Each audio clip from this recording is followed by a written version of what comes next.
D நகர் உஸ்மான் ரோட்ல Velavan stores இருக்கு. அங்க தான் நான் வந்து வாங்கினேன். எல்லாத்துக்கும் சேர்த்து நான் வந்து பர்ச்சேஸ் பண்ணிட்டேன். ஸோ இங்க வந்து சீப் அண்ட் பெஸ்ட்டா நல்ல ஆஃபர்லாம் போயிட்டு இருக்கு, நல்ல குவாலிட்டியாகவும் இருக்கு. நீங்களும் உங்களோட ஃபேமிலிக்கு இங்க வந்து பர்ச்சேஸ் பண்ணுங்க. ஏற்கனவே நீட்டுடைய தேர்வு முடிவுகள் 7ஆம் தேதி வர்றதான் தகவல் வந்துச்சு பத்திரிகையில. எல்லாரும் 7ஆம் தேதி உடனே அதை அட்வான்ஸ் பண்ணி 4ஆம் தேதி நீட் தேர்வு முடிவுகள் வெளியிட்டாங்க. 4ஆம் தேதி வெளியிட்டாங்கன்னா 4ஆம் தேதி நாடாளுமன்ற தேர்தலுடைய முடிவுகள் வருது. ஒரு கொஸ்டினுக்கு 4 மார்க், 4 4 8 8 8 நாளும் 12 12 நாளும் 16 இரட்டை இலக்கணத்தெல்லாம் வரணும். ஆனா ஒரு பையன் 717 மார்க் வாங்குறான். இது பெரிய பிரச்சனையாய் 500 மாணவர்கள் மகாராஷ்டிரால போராட்டம் பண்றாங்க. உடனே இந்த NTA, இந்த fraudulent organisation, national testing agency சொல்றான், என்ன சொல்றான்னா நாங்க கிரேஸ் மார்க் கொடுத்தோம் 1 மார்க்ன்றான். எந்த அடிப்படையில் 1 மார்க் கிரேஸ் மார்க் கொடுக்க முடியும் மாணவ மாணவிகள் கேட்கிறாங்க. உன்னுடைய நேஷனல் டெஸ்டிங் ஏஜென்சி அத்தாரிட்டி எல்லாத்தையும் படிச்சோம், உன்னுடைய அரசு வழிகாட்டுதலை படிச்சோம், தேர்தல் அட்டவணையை படிச்சோம், தேர்தல் வழிகாட்டுதல் முறைகளை படிச்சோம். எந்த இடத்துலயுமே கிரேஸ் மார்க் வரலையே. 720 மதிப்பெண்கள் அதிகபட்ச மதிப்பெண். இதை 727 மதிப்பெண்ல ஒரே இன்ஸ்டிடியூட், லால் இன்ஸ்டிடியூட்ல 719.97 67 மாணவர்கள் கொடுக்கிறார். இது நியாயமானது? அந்த NTA, நேஷனல் டெஸ்டிங் ஏஜென்சி ஆளை பிடிச்சு எல்லா கோல்மால் வேலையும், மால் பிராக்டிஸ், இர்ரெகுலாரிட்டி எல்லாத்தையும் பண்றாங்க. இதெல்லாம் சொன்னா மோடிக்கு வலிக்கும். ஆனா நம்ம ஊர் மாணவ மாணவிகள், விவரமானவர்கள் கண்டுபிடித்து விட்டார்கள். இப்ப திருடனுக்கு தேல் கூட்டின மாதிரி NTA முடிச்சிட்டு இருக்கான். உச்ச நீதிமன்றம் போயிருக்கு. உச்ச நீதிமன்றம் மட்டும் இல்ல, மக்கள் மன்றத்தில் வந்துருச்சு. நாடாளுமன்றத்தில் எங்களுடைய தலைவர் ராகுல் காந்தி இதை பேசுவேன் என்று மாணவ மாணவிகளுக்கு உறுதியளித்திருக்கிறார். ஒருவேளை காங்கிரஸ் பேரியக்கம் ஆட்சியிலே டாக்டர் மன்மோகன் சிங் பிரதமராக இருக்கும்போது நினைத்திருந்தால் இன்டர்வென்ஷன் பெட்டிஷன் போட்டு அப்பவே நாங்கள் கொண்டாந்திருப்போம். இதை நீட்டு தேவையில்லை என்று கைவிடப்பட்டது. சங்கல்ப் இயக்கம் யாருடைய இயக்கம்? சங்கல்ப் இயக்கம் RSS உடைய இயக்கம், ஒரு NGO. சங்கல்ப் இயக்கம் தானே உச்ச நீதிமன்றத்தில் மனுதாரரா போகிறார். அப்பொழுது RSS BJPயும் சேர்ந்து கொண்டு இந்த நீட்டை கொண்டு வந்தார்கள். சரி, நீட்டை கொண்டு வந்தீங்க. அடுத்தது பைஜி என்ற நிறுவனம். யாருக்கு இந்த பைஜி நிறுவனம்?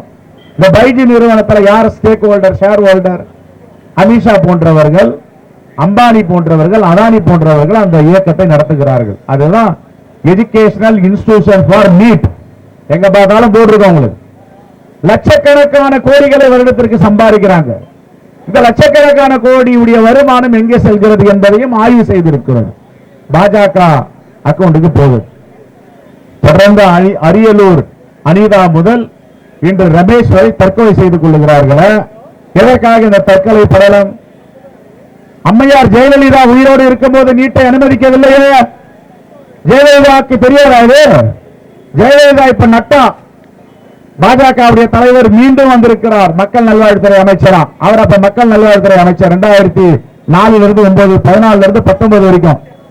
அப்ப அவர்கிட்ட தெளிவா சொன்னாங்க, uniform syllabus, matriculation syllabus, CBSE syllabus, board syllabus இருக்கு. ஆனால் சமச்சீர் கல்வி எல்லா மாணவர்களுக்கும் தமிழ்நாட்டில் சீரான கல்வி வரும்போது நாங்கள் இந்த நீட்டை எடுத்துக் கொள்ளுகிறோம் வேண்டாம் என்று தடை வாங்கி வந்தார். அதுக்கப்புறம் உங்களுக்கு தெரியும் என்ன நடந்தது, யார் ஆட்சிக்கு வந்தாங்க, யார் அந்த நீட்டை உள்ள கொண்டு வந்தாங்க. ஆனால் நீட் வந்த பிறகு ஒரு வருடம் பிரச்சனை. நம்ம குழந்தைங்க துணி போட்டு போனா கத்திரிக்கோள் எடுத்து துணியை கட் பண்றது, கம்பளை கட்டி வச்சுட்டு போடுறது, மூக்கத்தியை கட்டி வச்சுட்டு போடுறது, தாலி இருந்தா தாலி சரடை எடுத்து வச்சுட்டு போடுறது. இவ்வளவு பெரிய கொடுமைகள் இது தேவையா? சரி, நீட்டுக்கு முன்னால் நம்முடைய தமிழ்நாட்டுடைய மருத்துவம், தமிழ்நாட்டுடைய சுகாதாரம், தமிழ்நாட்டுடைய மக்கள் நல்வாழ்வு எப்படி இருந்தது? பெருந்தலைவர் காமராஜர் ஆட்சி முதல் இன்று வரை இந்தியாவிலேயே நம்பர் 1 மாநிலம் சுகாதாரத்துறை நம்முடைய மாநிலம் தான். அப்ப இருந்த மிகப்பெரிய ஜாம்பவான்கள் மருத்துவர் ராமச்சந்திரன், மருத்துவர் சதாசிவம், பேரறிஞர் அண்ணாவிற்கு மருத்துவம் பார்த்தவர். இப்ப இருக்கிற மோகன் காமேஸ்வரன், இப்ப இருக்கிற KR பழனிசாமி, இப்ப இருக்கிற ரீரா, இவர்கள் எந்த நீட்டை படிச்சுட்டு வந்து உலக புகழ்பெற்ற டாக்டரா மருத்துவரா இருக்காங்க. அப்ப நீட் என்பது மக்கள் மீது திணிக்கப்பட்டது. RSS உடைய ஒரு அஜெண்டா. RSS கிராமத்தில் இருப்பவர்கள், ஏழை எளிய மக்கள் படித்து மேலே வரக்கூடாது, படிப்பு அறிவு இல்லாதவர்களை அப்படியே வைத்துக் கொள்ள வேண்டும். கிராமம் கிராமமாக இருக்க வேண்டும், யாரும் மேலே வரக்கூடாது, ஆனால் ஒரு சாரார் மட்டும் படித்து வர வேண்டும் என்றுதான் இந்த நீட்டை பாஜகவும் RSS சேர்ந்து திணிப்பது. இப்ப என்ன ஆகி போச்சுன்னா, உதித் சூர்யா பக்கம் கூட போல ஒரு உதித் சூர்யா என்ற மாணவர் என்ன பண்ணாரு, மும்பையில போய் பரீட்சை எழுதுறார். அந்த தேர்வு எழுதிட்டு வரும்போது அவர் தேர்ச்சி பெற்றார், 720 மார்க் வரை வாங்கிட்டார். நீட்ல சென்னையில வந்தார். அவருக்கு கெமிஸ்ட்ரி என்னன்னு தெரியல, பயாலஜி என்னன்னு தெரியல. டீன் சந்தேகப்படுறார், மருத்துவர்லாம் இவனுக்கு ஒண்ணுமே தெரியல, ஏபிசிடிய மருத்துவத்தை பத்தி தெரியல, இவன் எப்படி மருத்துவரா 720 மதிப்பெண் போட்டு வந்திருக்கான், எங்க எழுதுனான்னு எடுக்கிறாங்க. சிபிஐ கிட்ட ஹேண்ட் ஓவர் பண்றாங்க. சிபிஐ கண்டுபிடிச்சது இவன் ஆள் மாறாட்டம் செய்து தேர்வு செய்திருக்கிறான். உதித் சூர்யாவும் சிறைக்கு போனார், உதித் சூர்யாவுடைய தந்தையும் சிறைக்கு போனார். இதெல்லாம் 7-8 ஆண்டுகளுக்கு முன்பு நடந்த கதை. எப்ப நடந்தது? 3-4 நாட்களுக்கு முன்னாடி இந்த NTA ஒன்று இருக்கு, நேஷனல் டெஸ்டிங் ஏஜென்சி. இது மாதிரி ஒரு ஃப்ராடுலன்ட் ஏஜென்சி இந்த உலகத்திலேயே பார்க்க முடியாது. அந்த நேஷனல் டெஸ்டிங் ஏஜென்சி தான் அந்த நீட்டுடைய தேர்வை நடத்துறாரு. அவர் என்ன சொல்றாருன்னா, 720 மதிப்பெண்கள் அதிகபட்ச மதிப்பெண். இதை 727 மதிப்பெண்ல ஒரே இன்ஸ்டிடியூட், லால் இன்ஸ்டிடியூட்ல 719.97 மாணவர்கள் கொடுக்கிறார். இது நியாயமானது? ஒரே இன்ஸ்டிடியூட்ல.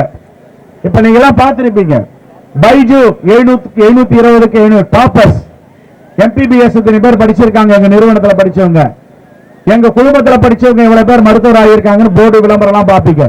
அது என்ன காரணம்னா, எல்லோரும் இப்படி அந்த NTA நேஷனல் டெஸ்டிங் ஏஜென்சில ஆளை பிடிச்சு எல்லா கோல்மால் வேலையும், மால் பிராக்டிஸ், இர்ரெகுலாரிட்டி எல்லாத்தையும் பண்றாங்க. இதெல்லாம் சொன்னா மோடிக்கு வலிக்கும், பாஜக வலிக்கும். இது எங்களுக்கு தேவையா? தமிழ்நாட்டுக்கு தேவையில்லை என்று முதலில் திராவிட முன்னேற்ற கழக தலைவர் அண்ணன் தளபதி அவர்கள் முதலில் இந்த பிரச்சனையை கையில் எடுத்தார். அரியலூர் அனிதா எதற்காக இருந்தார்? எவ்வளவு மதிப்பெண் பெற்றிருக்கிறார் பிளஸ் டூல? நீங்க பிளஸ் டூல 550 மார்க் வாங்கினாலும் நீங்க NTA நீட்ல மார்க் எடுக்கலாம்னா நீங்க மருத்துவர் படிப்புக்கு போக முடியாது. எப்படி மருத்துவர் படிப்பாங்க? பணம் கொடுத்து படிச்சுட்டு வரான், பணம் கொடுத்து இர்ரெகுலாரிட்டில உள்ள வரான், அவர்கள் மாற்றாளர் எழுதுறாங்க.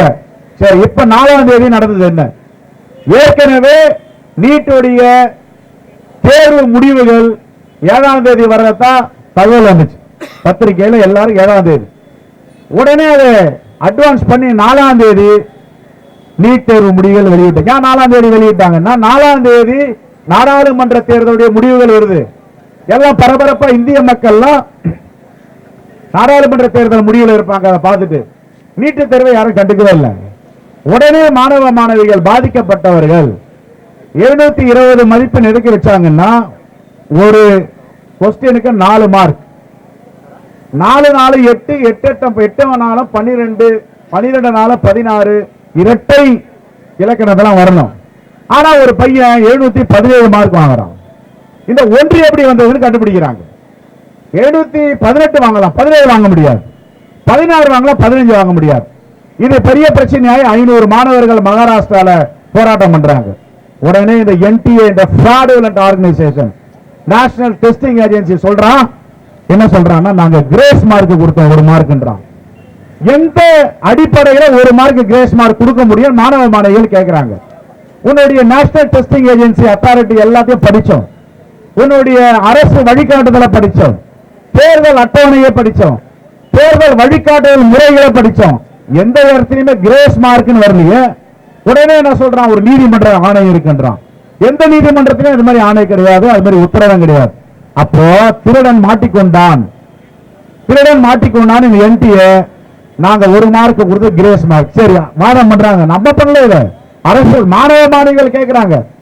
அப்ப 1 மார்க்னா எதற்காக 1 மார்க் கொடுத்தீங்கன்னா, லேட்டா வந்தார்கள் மாணவர்கள், லேட்டா வந்தாங்களாம், அவர்களுக்கு அரை மணி நேரம் தேர்வு எழுதுறதுக்கு ஒரு பக்கம் அனுமதிச்சுன்னு ஒரு சென்டர்ல சொல்றான்.